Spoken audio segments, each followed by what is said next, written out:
6 de fevereiro é o Dia Internacional da Internet Segura. Sobre esse assunto, eu converso e recebo aqui nos nossos estúdios o Dr. João Francisco Coelho, que é advogado do programa Criança e Consumo do Instituto Alana. Muito obrigada pela sua presença. Obrigado, Priscila, que eu agradeço muito pelo convite, agradeço também a TV Alesp, cumprimento o Daniel, que está aqui junto comigo, e estou animado para conversar sobre esse assunto tão urgente e que tem sido objeto da atuação central do Instituto Alana nos últimos anos. Obrigado. Eu que agradeço. Bom, também vamos receber, só que em ambiente virtual, o doutor Daniel Gestler, que é advogado especialista em Direito Penal Econômico. Muito obrigada, doutor, pela presença. Obrigado, Priscila, pelo convite. Queria também cumprimentar aí o Dr. João. Estou animado aí pela nossa conversa. Acho que esse tema é importante para fazer uma separação técnica de algumas questões que são no ambiente criminal, cibernético. A gente tem que diferenciar aí o que são repercussões penais diretas, né, criação de crimes, e indireta, que tem mais a ver com investigação e compliance. Então, esse tema ele é de extrema relevância e estou também animado como o Dr. João para conversar sobre ele. Obrigada. Bom, para começar, doutor João, fala um pouquinho do Instituto Alana. Qual que é a função desse instituto? Bacana, Priscila. Bom, o Instituto Alana é uma organização da sociedade civil que foi fundada em 1994 com a missão de honrar a criança, né?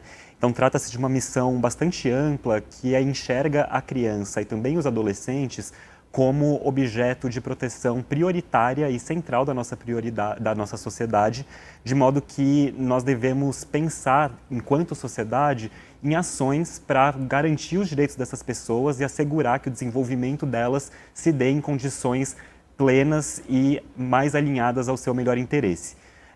O Instituto Alana, ele conta, dentro dessa estrutura ampla, com uma série de programas específicos que tratam dos direitos da criança a partir de abordagens específicas. Um desses programas é o programa Criança e Consumo, que foi fundado em 2006 com a missão de pensar a proteção da criança nas relações de consumo e frente às práticas empresariais.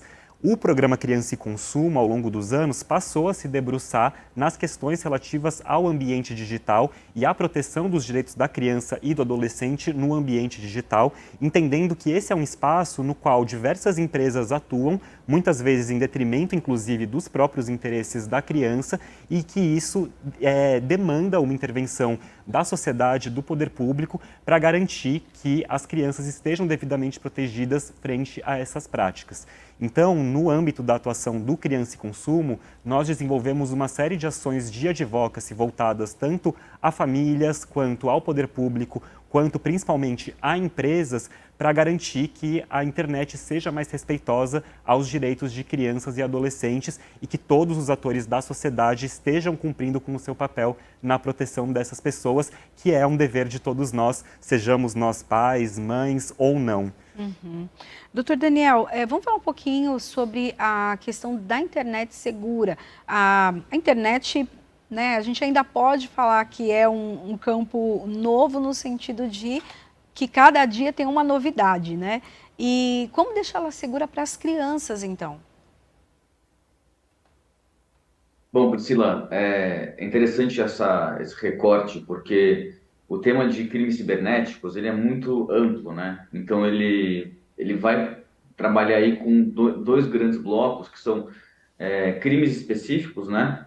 Há leis que criam tipos penais, né? Previsões de crimes específicas, outras que modificam crimes que já existem, e também leis que atuam de forma indireta aí na parte criminal, porque ela diz respeito sobre investigação policial e compliance, tá? De forma assim mais abrangente, os crimes cibernéticos, fora aqueles bem específicos que a gente pode depois conversar sobre eles daqui a pouco, eles vão trabalhar basicamente com crimes de estelionato e fraudes bancárias e a pornografia infantil, que é o tema que a gente está aqui mais afeito. Então, para a proteção da pornografia infantil, quando a gente está falando de crimes cibernéticos, o que é importante a gente ter em mente é que hoje, recentemente foi estabelecido aqui pelos nossos órgãos investigativos, polícias especializadas nisso, né? Então, eu vou aqui, por exemplo, destacar a divisão de crimes cibernéticos do DCC Cyber, que ele ele basicamente ele vai trabalhar aí com crimes praticados no âmbito digital, né, nas redes sociais, na internet, e a Unidade Especial de Investigação de Crimes Cibernéticos da Polícia Federal, que está voltada para fraudes bancárias e também pornografia infantil. Isso é super relevante. A gente tem aí uma série de operações policiais recentes que trataram especificamente sobre o crime, basicamente o crime 241A do Estatuto da Criança e do Adolescente, que é distribuição, divulgação e produção de qualquer material pornográfico que envolva crianças, né? Você teve aí, por exemplo, uma recente operação policial em Recife sobre uma pessoa que praticava abuso sexual e filmava, várias mandados de prisão. A gente teve a Operação Luz da Infância, que foi no final, no meados de 22, e que envolveu aí uma série de países, dentre os quais o Brasil, né? Foram 80 mandados de prisão que foram cumpridos nessa operação policial. Tem a Operação Bad Vibes, que é da mais ou menos metade do ano passado. Você vai ter aí a Operação Presídio. Então, o tema da pornografia infantil, quando você está falando de crimes cibernéticos, é um recorte específico, mas muito importante pelo grau de lesão que causa à sociedade.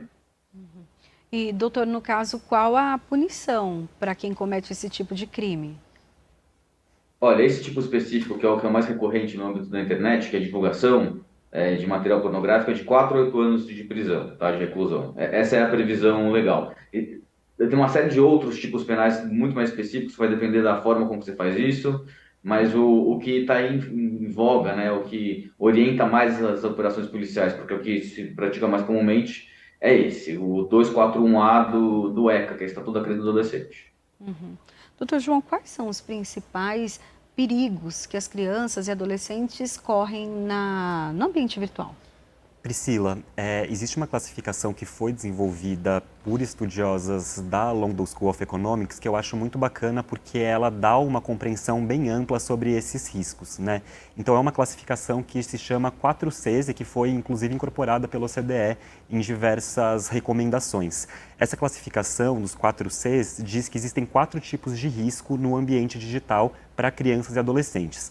Então, em primeiro lugar, a gente tem os riscos de contato, que são os riscos relacionados ao contato com adultos mal intencionados que podem aí, por exemplo, cometer crimes com essas crianças. Uhum. O segundo... E seria até esse que o doutor falou, a questão da pornografia infantil. Perfeito. A questão da exploração da violência sexual contra a criança no ambiente digital poderia ser enquadrado como um risco de contato, né? Porque ele é um risco que advém dessa postura de um adulto terceiro naquela relação. Para além desses riscos de contato, a gente tem os riscos de conteúdo. Aí a gente está falando do contato com conteúdos que são disponibilizados na internet e que não são adequados ou que geram algum tipo de dano à esfera de direitos daquela criança, né?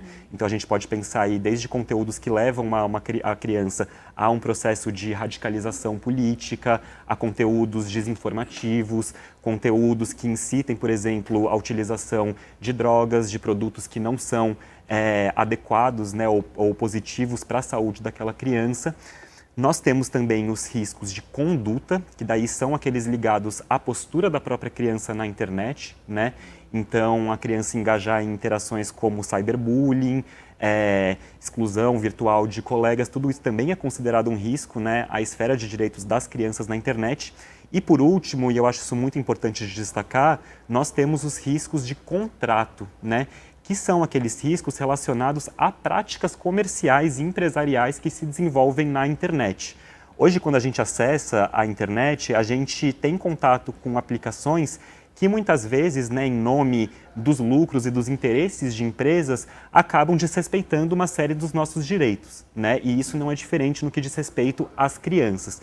Então, por exemplo, muitas plataformas que são amplamente utilizadas por crianças e pelo público geral promovem uma coleta massiva de dados pessoais dos seus usuários que vão depois ser comercializados e monetizados de formas diversas que não necessariamente atendem ao interesse do usuário da criança, né? Você pode, por exemplo, enfim, ter um processo de utilização desses dados pessoais que vai servir para recomendar conteúdos para uma determinada pessoa que não são necessariamente conteúdos que são os mais informativos ou que vão tirar ela das próprias convicções, muito pelo contrário, muitas vezes são conteúdos que podem levar ela para uma espiral até de radicalização política, como eu vinha falando, né? Acho que um último ponto, né, com relação a esses riscos de contrato, diz respeito também à publicidade infantil que a gente encontra muitas vezes na internet, né? Aqui no Brasil, nós temos uma regulação, desde a época do Código de Defesa do Consumidor, muito forte com relação ao direcionamento de publicidade para crianças, né? Porque isso é uma prática que é considerada abusiva, porque você está direcionando publicidade para pessoas que não têm condições de opor um mínimo de resistência ou de um olhar crítico sobre aquela mensagem. E na internet, a publicidade infantil é muito comum. Você tem diversas empresas fazendo esse tipo de conteúdo circular pelo ambiente virtual, pelas redes sociais, muitas vezes de uma maneira inclusive velada, né? Se a gente pensa, por exemplo, na afirmação de parcerias com influenciadores digitais, né? Que vão fazer uma publicidade fingindo que estão simplesmente dando ali um conselho espontâneo, a gente tem muito contato com isso na internet e isso acaba sendo uma outra forma de violar os direitos da criança e de explorar comercialmente essas pessoas, né? Então eu acho que é muito importante quando a gente pensa numa internet segura, né, que é o grande tema que nós estamos discutindo aqui, pensar nessa multiplicidade de riscos, né, às quais as crianças estão expostas na internet e pensar que construir uma internet segura não é simplesmente construir uma internet livre só de violência, de exploração sexual. Obviamente isso é de extrema importância, mas a gente precisa analisar esse universo de riscos que passam, inclusive, pela exploração comercial e pela exploração promovida pelo setor empresarial que atua nesse espaço. Doutor Daniel, o senhor comentou a questão dos dados, né? O doutor João falou também agora sobre isso, quando os nossos dados eles são coletados dos aparelhos, né? Às vezes é um joguinho que se baixa e os seus dados ali já foram raptados até de uma certa maneira. Quando a gente está falando de criança, adolescente, principalmente criança que acaba mexendo no celular, isso coloca ainda mais em risco, tanto porque a gente hoje em dia tem o banco, tem o joguinho, tem o YouTube, enfim, tem tanta coisa no celular, deixar na mão de uma criança tem que ter um cuidado redobrado, né? Claro, com certeza. E esse acesso, esse tratamento de dados, né, que tem desses big data e tal, é um tema muito sensível e precisa ser tratado com cuidado. A questão é que essa, como eu havia dito, as duas grandes leis que se aplicam a esse âmbito é a LGPD, né, Lei Geral de Proteção de Dados, e o Marco Civil. E eles têm repercussão penal bastante indireta, porque nessas duas leis não há previsão de crimes ou tipos penais, né? Quando a gente fala de tipo penal, a gente está falando de crime previsto em lei, tá? Não há tipos penais específicos para violação dessas regras, e muito menos para tipos penais relacionados diretamente a criança e adolescentes, tá? Eles vão entrar em mais a LGPD, por exemplo, ela vai ter mais uma relação com compliance, né? Boas políticas de governança da empresa, que isso pode refletir eventualmente em responsabilidade penal, caso, por exemplo, você esteja trabalhando com uma empresa em que houve circulação de material pornográfico infantil ou que houve alguma violação do direito do consumidor voltada à criança, como o Dr. João bem comentou, mas eles têm repercussão criminal indireta. A repercussão do Marco Civil, ela tem um pouco mais de repercussão indireta para o direito penal, tá? Pro Marco Civil tem uma repercussão ainda indireta, mas um pouco mais próxima, porque você tem ali alguns tipos de dados que as empresas, né, seja os provedores de internet ou de conexão, tem que ter armazenado para auxiliar ali na investigação policial. Então, por exemplo, alguns tipos de dados você só pode fornecer mediante autorização judicial, né, que são os dados tidos como pessoais, mas alguns tipos de dados podem ser fornecidos diretamente para o delegado de polícia ou qualquer autoridade policial, que são dados cadastrais. Então, se tiver aí uma investigação envolvendo o menor, de qualquer natureza, tá? Desde que envolva informações colhidas por provedores de conexão ou de internet, né? Basicamente os aplicativos de internet ou as operadoras de telefone, isso pode ser tratado de forma um pouco mais flexível, dependendo do tipo de dado, e aqui você tá fornecendo esse dado, tá? Mas isso tudo importante no âmbito de investigação de crimes específicos contra crianças ou qualquer tipo de crime praticado no ambiente cibernético. Não há ainda, pelo menos, tipos penais específicos para o tratamento de dados referentes a crianças. Isso está ainda muito no âmbito administrativo e algumas repercussões penais que podem surgir disso, né? Então, por exemplo, se você tem dado sigiloso e alguns desses dados sigilosos podem dizer respeito a crianças, por exemplo, se isso for divulgado sem justa causa, isso pode não, isso vai ser incorrido no crime de violação de segredo. Então, as repercussões aí nesse âmbito que o João explicou muito, o doutor João explicou muito sensíveis, elas se aplicam de forma indireta no âmbito criminal. O âmbito criminal, ele, enfim, ele é um sistema muito pautado no que se chama de última ratio, né, a última medida para proteger a sociedade de certas violações. Então, ele trabalha com condutas realmente muito graves, como o caso da violação sexual aqui que eu tratei no começo, tá? Uhum. E, doutor Daniel, o que nós temos hoje de legislação que protege, então, a pessoa, o cidadão, ali no meio, no ambiente virtual? E já que a internet também, ela muda sempre, todo dia tem uma novidade tecnológica, já precisa, alguma dessas leis, já precisa ali de uma modificação?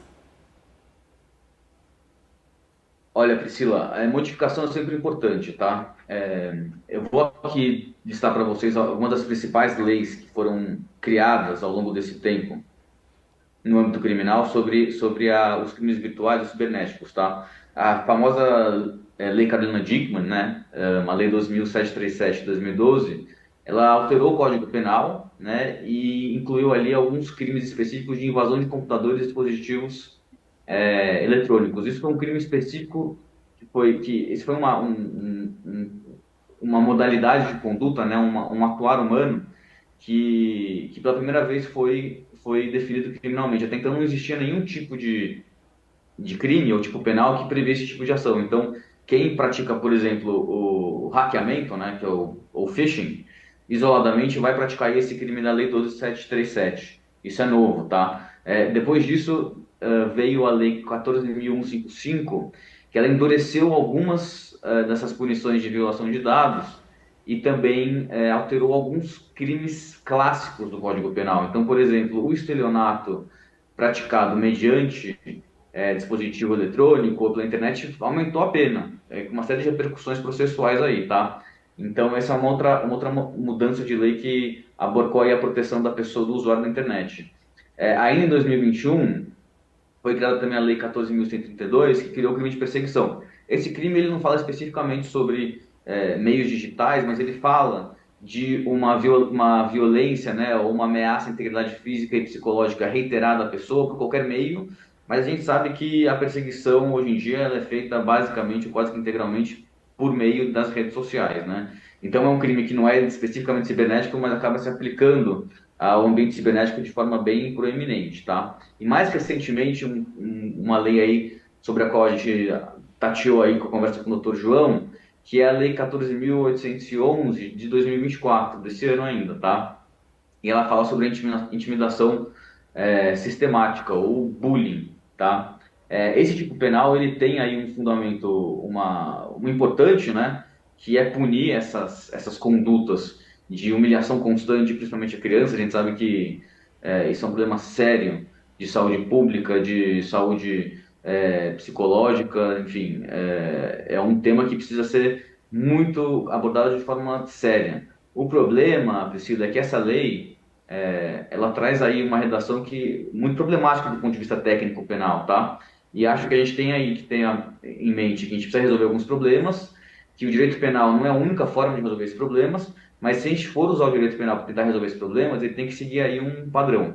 Então, por exemplo, o artigo 14.146-A, tá? Que é o que traz aí a figura do bullying, que ela é incrementada por uma figura autônoma, que é o cyberbullying, que é basicamente isso feito na rede social, tá? O que é o tipo penal? É intimidar sistematicamente alguém.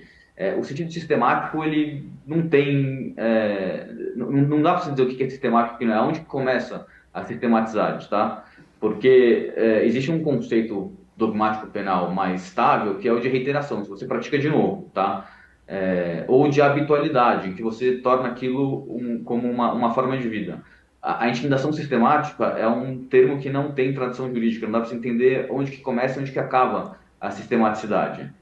Outro ponto é que o conceito de violência psicológica, embora todo mundo entenda o que ele pode dizer, ele é difícil de definir objetivamente o que é uma violência psicológica, né? Uma violência física é importante, uma ofensa, uma ofensa à pessoa, por exemplo, ofender uma pessoa, chamar ela de termos ofensivos também é objetivo. Agora, a violência psicológica é um termo que precisa ser trabalhado de forma mais objetiva para integrar uma redação de um crime, né? Para você saber o que você está fazendo para poder ser punido por aquilo. Mesma coisa com o termo humilhação, ele é um termo vago. A gente entende em sentido profano o que é ser humilhado, sentir humilhado, né? Mas o que caracteriza uma ação como humilhante também é muito subjetiva. O tipo penal também traz aqui termos como ações morais, né? De discriminação, praticar discriminação ou de ações morais. Ação moral é um termo que realmente não tem nem compreensão leiga, né? O que é uma ação moral? Uma ação social. São termos que se traz muito, talvez, de uma literatura da antropologia, da sociologia que façam algum sentido, mas assim, para definir uma conduta humana concreta é difícil. Então, é um tipo penal que se tem discutido bastante na dogmática, né? Dogmática é o estudo científico do direito, né? E há bastante crítica nesse ponto, apesar, doutor João, de se entender a importância de se punir esse tipo de conduta do quanto que ela é lesiva para a criança, né? Mas para que isso tenha efetividade sociológica, né? Ela tem que ter também aplicação jurídica, porque senão ela se torna aí um parâmetro muito líquido, né? E não estável do que é praticar um bullying. Bom, essas são as principais alterações legais, Priscila. Eu mencionei aqui a LGPD e o Marco Civil, que também são importantes. Sim. Mas basicamente é isso que tem aí de panorama dos crimes cibernéticos, tá? A gente também tem que entender que vários outros tipos penais se utilizam do meio cibernético para serem praticados, e os dois grandes tipos penais nesse aspecto são os crimes de violação sexual a crianças, né, como a gente já conversou aqui, e as fraudes bancárias. Esses dois tipos penais, eles não tiveram um tratamento muito específico sobre essas alterações de crimes cibernéticos. Eles têm alguma relevância aí para aparato investigativo, né, para você descobrir quem praticou a fraude bancária e também para descobrir quem que praticou aí o crime de violência sexual contra a criança, mas não há tipos penais específicos para essas condutas. Elas se apoiam nesse fenômeno da realidade para que o crime seja praticado. Doutor João, até dentro do que o doutor Daniel falou dessa nova lei, então uma lei fresquinha agora já do início do ano, porém que ainda tem algumas lacunas, inclusive ali no que é escrito, né, no que vem dentro de conteúdo dela. As leis, às vezes, elas precisam de um tempo também, né, para entender ainda mais a internet, que é um lugar diferenciado, né, um ambiente diferenciado, ou seja, antes o bullying era feito ali, às vezes, numa sala de aula, acabava a aula, havia perseguição, era algo real. Agora a gente tem a mesma situação, mas num ambiente virtual e às vezes com uma abrangência muito maior. Fala um pouquinho para a gente, então, o que o senhor entende, então, dessa nova lei, né, a sua percepção e a aplicação dela, né, como que ela pode ser aplicada? Legal, Priscila. Eu acho que você toca, e o Dr. Daniel tocou também num ponto muito bacana, que é essa necessidade, né, de atualização do nosso sistema jurídico para contemplar essas novas situações que surgem com a internet, né? Então, sobretudo quando a gente pensa no direito penal, que obedece a essa lógica de interpretação mais restritiva, é importantíssimo que a gente crie esses novos tipos penais para dar conta dessas situações que acontecem no ambiente digital.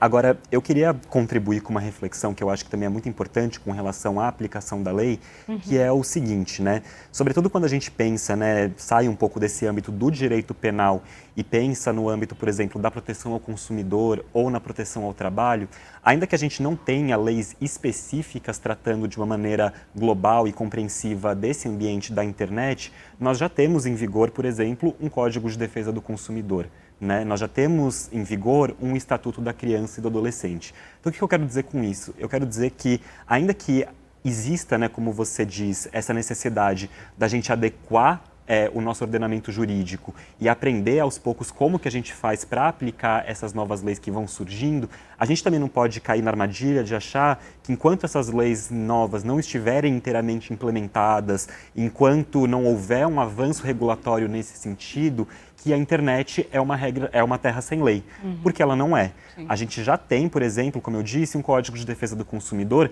que tutela, inclusive, a relação entre essas grandes plataformas digitais, de redes sociais e os seus usuários, porque já existe um entendimento muito consolidado no Brasil de que o usuário de uma plataforma digital é um consumidor, aquilo é uma relação de consumo.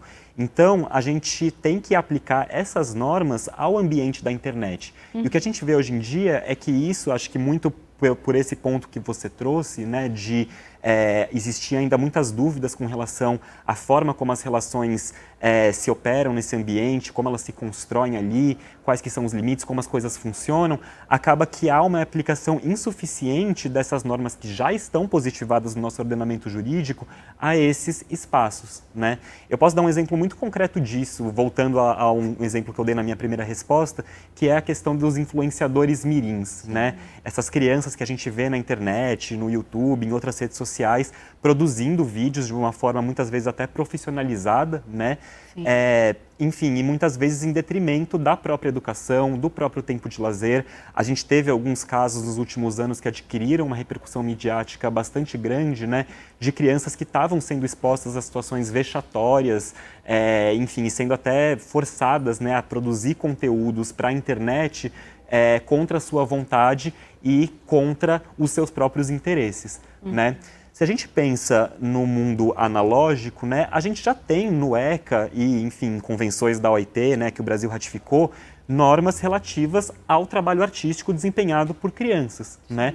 Então, todo mundo, até senso comum, né, acho que, enfim, conhecimento comum nessa altura, que se uma criança vai participar, por exemplo, de uma produção na televisão, né, uma atriz mirim, ela precisa que essa produção seja amparada por uma autorização judicial, um alvará, né, que vai estabelecer algumas regras ali para a participação da criança nesse espaço, que vai colocar limites, né, a essa participação de modo a garantir que a educação da criança não esteja sendo prejudicada, que aquela produção, aquela participação não vai interferir nos seus interesses. Então já existe isso consolidado no nosso ordenamento jurídico. Quando a gente vai para o ambiente da internet e a gente pensa nesses influenciadores mirins, por que a eles não é garantida a mesma proteção? Sendo que muitas vezes eles também estão submetidos a uma carga de trabalho tão grande quanto um ator mirim que atua na televisão, estão sendo expostos, né, na sua imagem, a sua privacidade, de uma maneira às vezes até mais contundente, né, porque faz parte muitas vezes desse tipo de trabalho você expor o seu ambiente doméstico, o seu dia a dia, então existe ali, né, um risco de exposição ainda maior, mas a nossa sociedade, né, o nosso sistema de justiça, talvez por essas particularidades, né, que ainda precisam ser assimiladas, não enxerga essas pessoas como pessoas cujas atividades, ainda que profissionais, precisam estar amparadas por esse mesmo tipo de proteção que é garantida às crianças que atuam fora da internet, né? Então, o que eu estou querendo dizer com esse exemplo, né? A gente precisa tomar cuidado, né, não só de pensar como é que a gente vai avançar na nossa produção legislativa no sentido de suprir essas lacunas que você traz, né, e que a gente não tem como, enfim, ignorar, né, porque de fato são mudanças muito substanciais na nossa sociedade que são trazidas pelo ambiente digital, mas a gente também não pode deixar de aplicar aquilo que nós já temos positivado, né, a esse ambiente e com isso deixar que as coisas simplesmente rolem soltas lá, né, por assim dizer. A gente tem um Código de Defesa do Consumidor, a gente tem um Estatuto da Criança e do Adolescente, a gente tem um artigo 227 da Constituição Federal que diz que é responsabilidade de toda a sociedade assegurar a proteção integral e prioritária de todas as crianças e adolescentes e jovens. Então, esses dispositivos precisam ser aplicados desde já também à internet, né? Ok. Bom, nós vamos fazer um rápido intervalo, daqui a pouquinho a gente volta, porque o assunto é vasto e é muito importante e interessante. Como se falou agora no finalzinho, a responsabilidade de todos nós, a segurança na internet, tanto nossa quanto das crianças. Daqui a pouquinho a gente volta.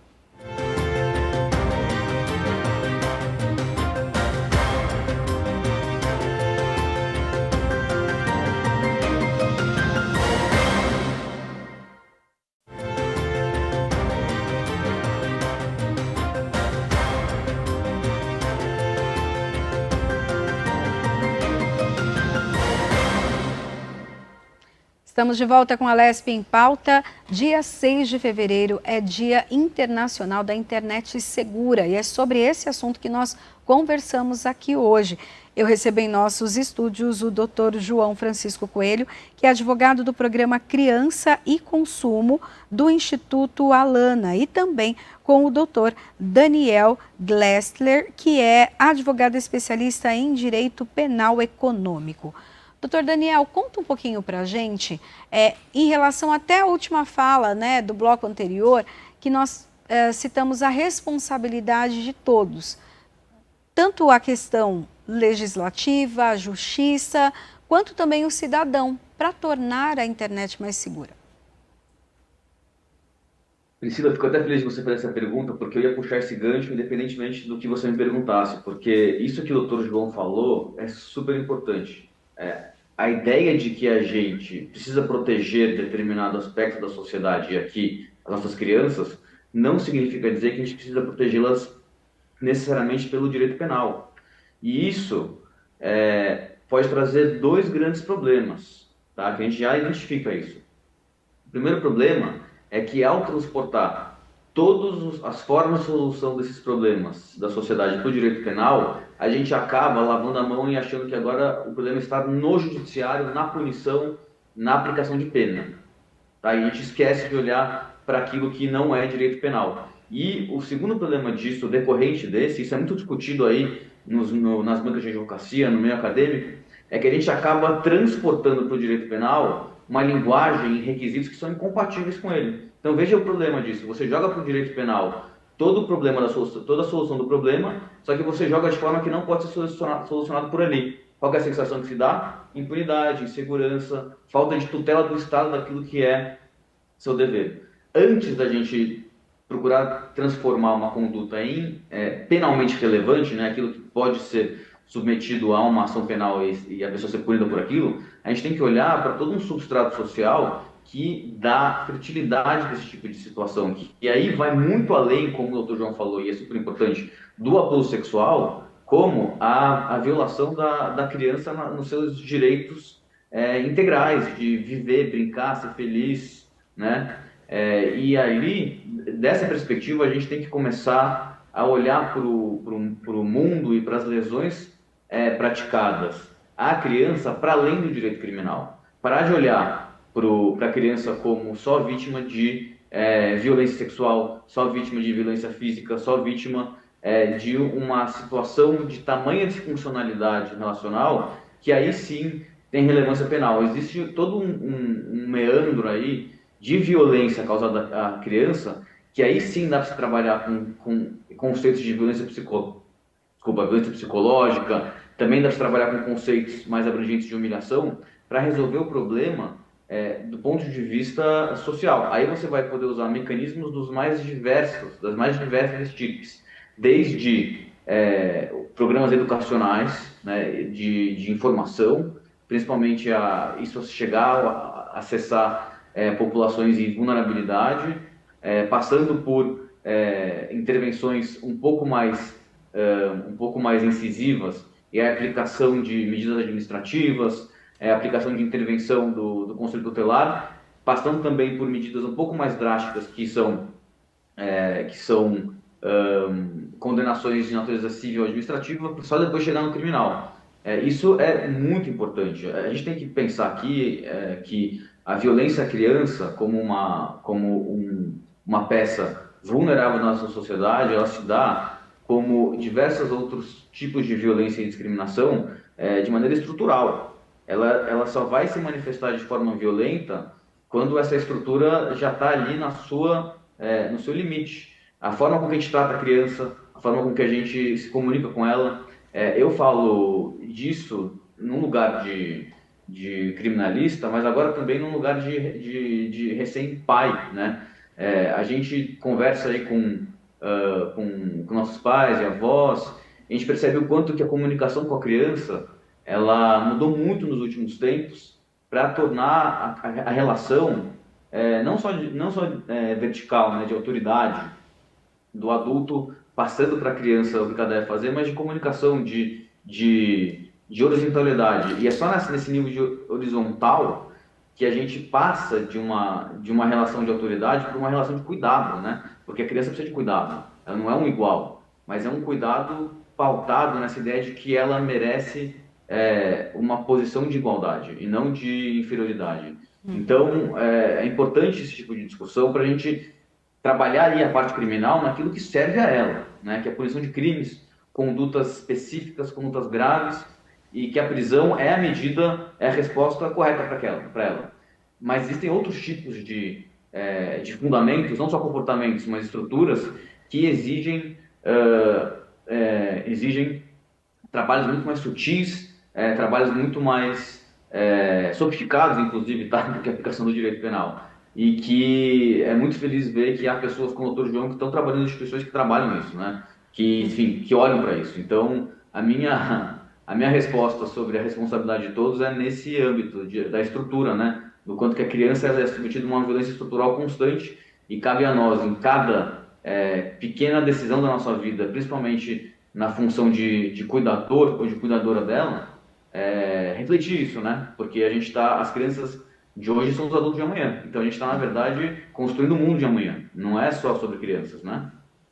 É exatamente esse ponto que eu quero também saber do Instituto Alana, por meio do Dr. João, essa questão da prevenção. Por quê? Como já se foi falado aqui, né? A questão penal já é o final. É quando já aconteceu o crime, já teve ali a investigação, agora vai ser a punição. É esse momento, mas a gente precisa tratar da prevenção, do cuidado, como disse o doutor Daniel, é antes, é evitar que isso aconteça. Como que o Instituto trabalha? Maravilha. Eu faço coro inteiramente à fala do Dr. Daniel. O direito penal, ele de fato, ele vai atuar depois que um fato lesivo já se consumou, mas a prevenção, ela é um dos pilares do direito da criança e do adolescente no nosso ordenamento jurídico, né?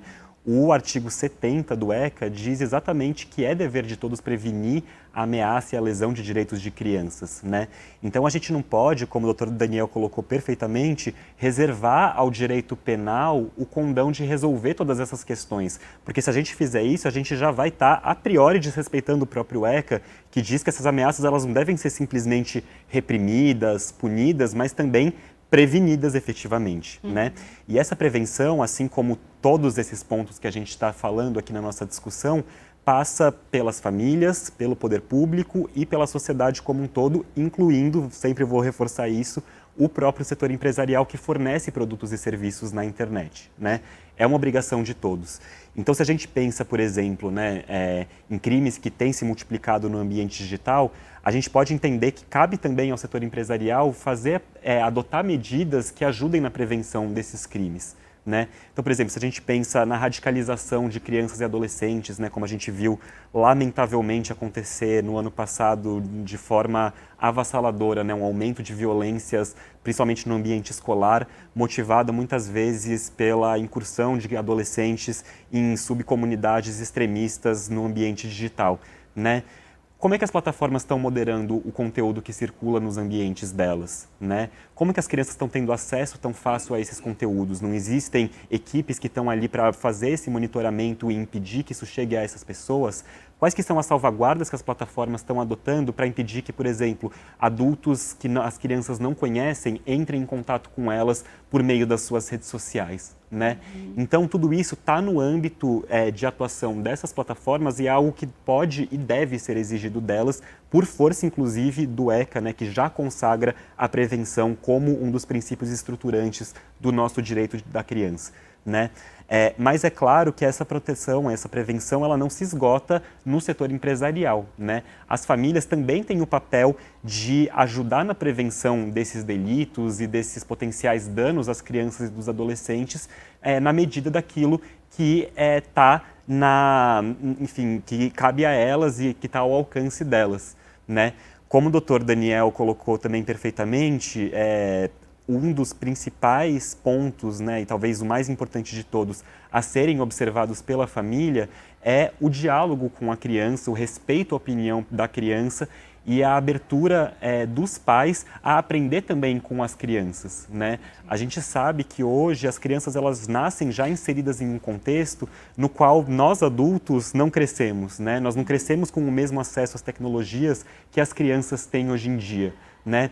Então, para que a gente consiga, de fato, auxiliá-las, né, e ajudá-las a entender como elas podem reagir e se prevenir, se proteger desse tipo de delito, é importante que a gente entenda também os espaços aonde elas estão inseridas, né? E isso só vai acontecer a partir de um diálogo franco, transparente, respeitoso e que opere muito menos numa lógica de intervenção parental, né, no uso da criança da internet e muito mais numa lógica de acompanhamento, de aprendizado mútuo e de aprendizado que passa, inclusive, pelo fornecimento de bons exemplos pelos adultos, né? Seja com relação ao tempo de tela, né, que eles gastam, então mostrando para a criança que é necessário também não restringir toda a vida ali ao celular, não usar, por exemplo, o celular durante as refeições, mas também a qualidade das interações que estão se desenvolvendo no ambiente digital, né? Conversar com as crianças sobre os conteúdos com os quais elas estão tendo contato, né?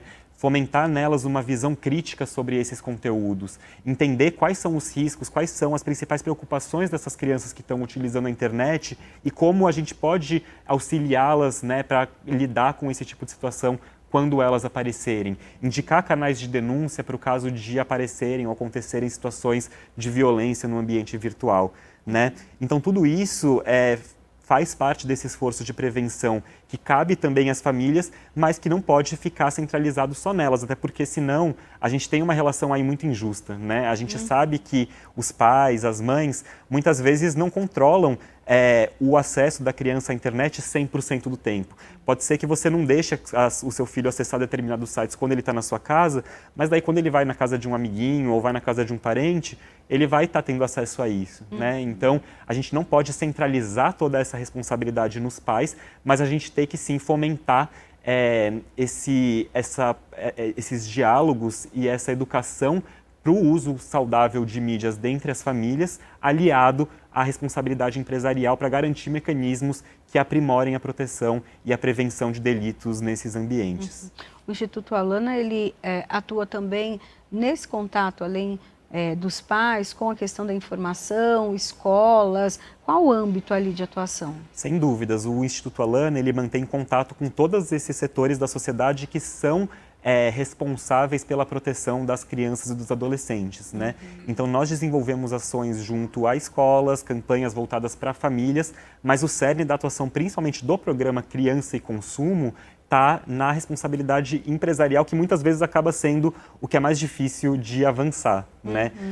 Acho que qualquer pessoa, ninguém vai discordar que uma mãe, que um pai é também responsável, né, por garantir a proteção dos filhos na internet. Isso é o que o senso comum diz. Mas a gente precisa abrir esse horizonte e mostrar que a responsabilidade não acaba aí. E é essa a grande bandeira que o programa Criança e Consumo vem empunhando nos últimos anos, sem prejuízo de estar olhando para todos esses outros agentes que compõem aí a rede de proteção da criança.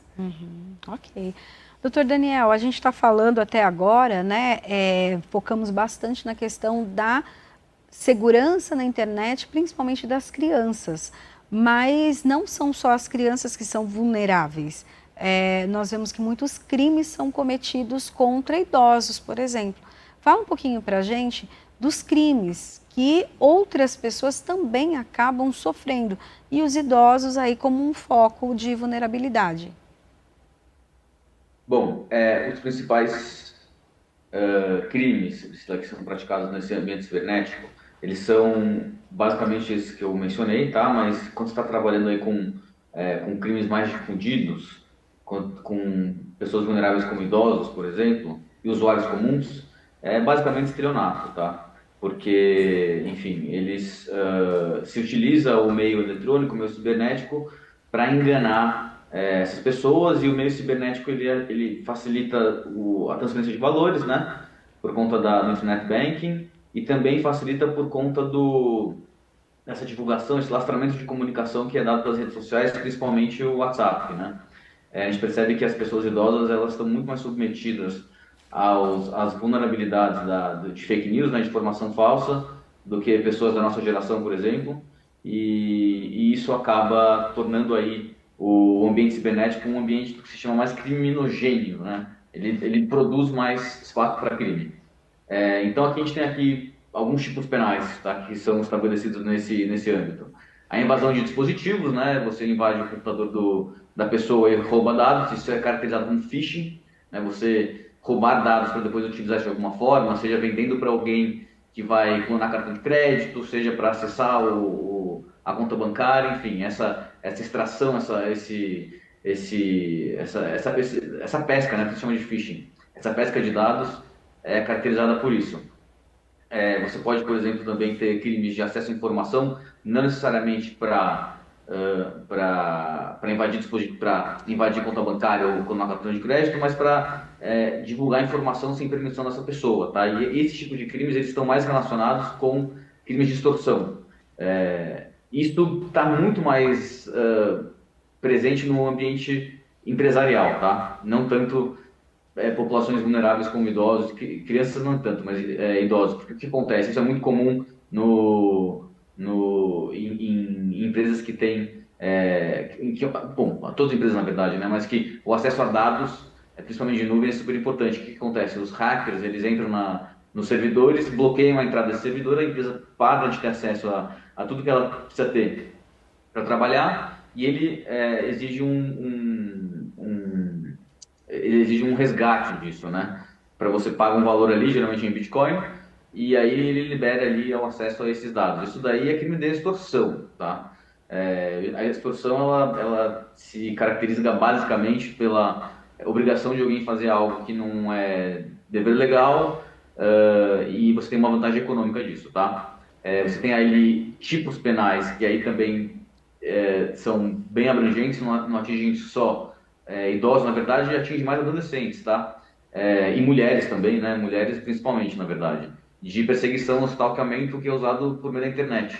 Então, a criação de contas falsas para ficar perseguindo a pessoa, ameaçando, isso ele é produzido no ambiente cibernético, pode não virar uma perseguição física, nem uma violência física, mas isso afeta aí algum espaço de liberdade da pessoa. Então, também são crimes bem característicos aí desse ambiente cibernético. Como o Dr. João também tocou nesse ponto importante, tá? A divulgação de informação falsa, difamatória, isso acontece bastante, fake news, né? Basicamente como é colocado. Para o âmbito criminal, essa questão de criação de um ambiente fértil para o extremismo político não tem uma estabilidade suficiente para virar um tipo penal, mas, por exemplo, divulgação de informação falsa sobre pessoa para difamar a imagem dela, sim, e isso também, populações vulneráveis estão muito mais sujeitas a isso, tá? E, por fim, as fraudes financeiras, não necessariamente por meio de phishing, né, de coleta de dado, mas por meio de estelionato mesmo, enganar as pessoas pelo meio criminal. Então, o típico exemplo disso são as pirâmides financeiras, tá? As pirâmides financeiras não são uma realidade que surgiu com a internet, ela é muito antiga, né? O esquema Ponzi aí, ele é datado aí de décadas atrás, só que o ambiente financeiro, principalmente de criptoativos, tornou essa forma de praticar crime muito mais pulverizada, né? As pirâmides financeiras são basicamente, assim, para explicar de maneira assim superficial, são esquemas em que a remuneração, né, o pagamento daquilo que se prometeu pagar, depende que outras pessoas entrem nesse esquema e forneçam dinheiro para isso. Então, ele é um sistema que, para continuar a funcionar, ele depende que mais pessoas coloquem dinheiro. A partir do momento que para de ter pessoas colocando dinheiro nessa pirâmide, né, vamos chamar dessa forma, ela rui e as pessoas perdem dinheiro, né? As primeiras ganham muito, as últimas perdem dinheiro de forma cavalar. Tem estrutura financeira e econômica bem específica de como essas pirâmides funcionam, isso dá para ser identificado de forma bem objetiva. Isso é divulgado para pessoas vulneráveis e aí principalmente idosos, né? Ou até também outro perfil de pessoa que cai muito nesse tipo de esquema são jovens adultos que estão aí super interessados no mundo financeiro, entendem mais ou menos, entendem entende mais ou menos sobre o mercado financeiro, estão deslumbrados, acabam entrando em qualquer coisa e tem pirâmides financeiras que, apesar da estrutura básica ser simples, ela se sofistica a ponto de parecer que não é uma pirâmide financeira. Então, os crimes cibernéticos também estão muito nesse âmbito, tá? E jovens adultos são os principais alvos desse tipo de ação. Acho que dá para listar para várias outras aqui, Priscila, mas as principais são essas. Certo. Até, doutor João, frente a esse leque, né, que nós temos, ter então o dia 6 de fevereiro como Dia Internacional da Internet Segura é importante para até a gente falar sobre isso, trazer então e apresentar para a população um leque que é tão grande de riscos. Sem dúvida, Priscila, eu acho que a tendência é que esse tipo de debate fique cada vez mais importante, né? Ao longo do ano passado, por exemplo, a gente já viu a ascensão de aplicações de inteligência artificial disponibilizadas ao público, né? As chamadas IA generativas, então, por exemplo, o ChatGPT, ou então aplicações que fazem desenhos, né, a partir de dados que são inseridos na máquina. Então, a gente tem um desenvolvimento exponencial dessas novas tecnologias que vai trazer consigo cada vez mais novos problemas, novas questões, novas dúvidas, né? Trouxe esse exemplo da IA generativa porque ela também gera toda uma série de novas questões, né, para o direito da criança, para o direito civil, que a gente está tendo que enfrentar agora como sociedade, né? Então, quanto mais a gente conseguir fomentar dentro do debate público esse tipo de discussão e mostrar a centralidade disso, mais importante vai ser, porque cada vez mais a gente vai estar exposto a esse tipo de questão, isso vai ser uma parte estruturante das nossas vidas, né? E colocar a criança no centro do debate é uma forma não só de honrar aquilo que a nossa Constituição Federal diz, né? Porque a Constituição Federal diz que a criança é a absoluta prioridade, então ela tem que estar no centro desse debate, os interesses das crianças têm que ser uma preocupação central para nós nos debates relativos à internet, mas isso atende não só ao interesse das crianças, mas de todos nós, né? Como o Dr. Daniel coloca, pensar na construção de uma internet melhor para as crianças é pensar na construção de uma internet melhor para todos, é pensar em um projeto de futuro, é pensar num projeto de sociedade e de internet que seja mais respeitoso aos direitos das crianças, mas de todos nós também, né? Então, são debates que são imprescindíveis nesse momento histórico que a gente vive, que vão ficar cada vez mais importantes e que precisam ter sempre esse olhar centrado nas crianças para que a gente dê conta, né, daquilo que a Constituição Federal pede de nós e também daquilo que os nossos tempos demandam do ponto de vista da proteção dessas pessoas e dos direitos de todos nós. Bom, nós já estamos chegando nos minutinhos finais do nosso programa, ainda vou deixar um minutinho para cada um dos nossos entrevistados para as considerações finais em relação a esse assunto. Agradeço a participação do doutor Daniel Gessler, que é especialista em Direito Penal Econômico. Doutor, muito obrigada pela sua participação e também dividir com a gente tanto conhecimento. Muito obrigado, Priscila. Eu queria agradecer aí a oportunidade, foi muito legal. Para mim foi uma discussão muito interessante porque, enfim, como pesquisador na área do direito penal, falar sobre direito penal é uma das minhas paixões, mas também falar sobre paternidade, que é algo muito relacionado à proteção da criança, né? É algo que está muito presente na minha vida também, então foi assim uma junção deliciosa de temas que me agradou muito. Queria agradecer ao Dr. João pelas considerações maravilhosas aí sobre a proteção da criança e expressar a minha felicidade de existir instituições como a Lana que estão olhando só para isso toda hora porque precisa mesmo. Então, queria agradecer a todos aí por essa conversa fantástica que tivemos hoje aqui. Eu que agradeço, doutor, também parabenizo, né, pelo bebê. Então, pai fresco, já tendo aí todas as informações para deixar a criança bem segura, né? Aproveito para agradecer também a participação aqui comigo do doutor João Francisco Coelho, que é advogado do programa Criança e Consumo do Instituto Alana. Muito obrigada, doutor. Priscila, eu que agradeço imensamente em nome do Instituto Alana o convite, foi uma oportunidade maravilhosa. Agradeço também ao Dr. Daniel pela generosidade de compartilhar conosco tanto conhecimento, tantas informações importantíssimas sobre os crimes na internet. Para mim foi uma conversa extremamente enriquecedora, aprendi muito e quero fazer esse convite, né, a exemplo do Dr. Daniel, que agora é pai, parabéns.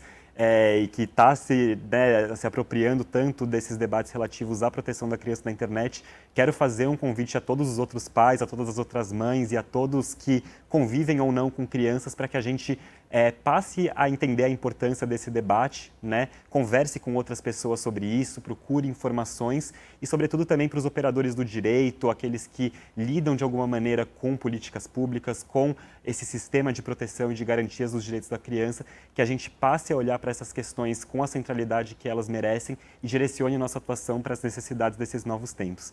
Obrigado mais uma vez, Priscila, pela oportunidade. Eu que agradeço. Bom, e o Alesp em Pauta fica por aqui. Para assistir esse e outros programas, é só acessar o nosso canal da Rede Alesp no YouTube. Lá você tem acesso a todos os programas. Só chegar na nossa playlist, colocar lá Alesp Cidadania, Alesp em Pauta e você assiste toda a nossa programação. Falando nisso, a gente se encontra mais tarde na programação da Rede Alesp. Tchau, tchau. Até lá.